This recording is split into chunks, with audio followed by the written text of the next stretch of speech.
Oh, welcome back. So, we finished last video very quickly. We're up against the 3-minute mark.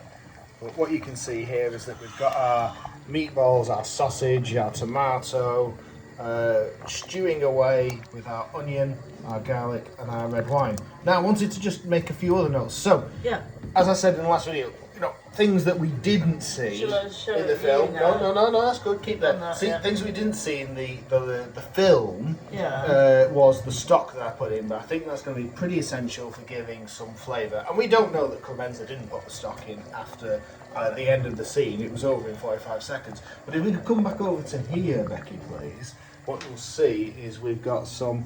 I'm only joking, I'm not drunk, babes.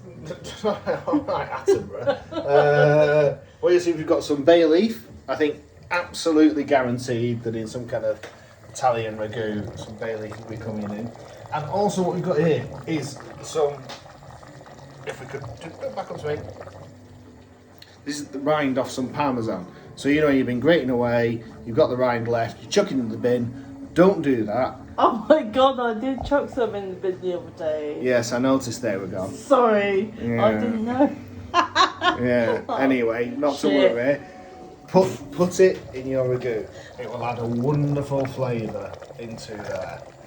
Also, what we've got over here is we've got some pasta. Fucking finally carbs.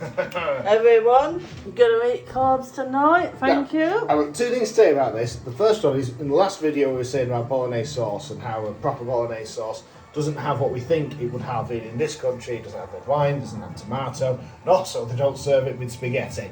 But that's what we're going to do because this is clearly not an authentic. This is some kind of Italian-American mashup. The other thing is in relation to the fact that this is dried. So a lot of people talk about the idea of fresh pasta being better. Yeah. I can totally see that point. I can as well, actually. But if you think about fresh pasta in this country, it's made in this country, then it's vacuum sealed, it's sent off to Sainsbury's or wherever. Yeah.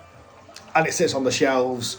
By the time you get it, some lad in Preston made it and it's been on the shelves for 2 weeks. It isn't fresh, it isn't Italian. At least if you actually buy some decent dried pasta... Say at least. If you buy some decent dried pasta, you're getting genuine Italian pasta. Yeah. Okay, it's dried, but it's a bit like the Green Dragon with his Green Giant with the old peas. Fresh to frozen. No, it wasn't. Much better. Okay, anyway. Yeah. So, in some cases, you might think that the fresh is better, but actually the dried can be better.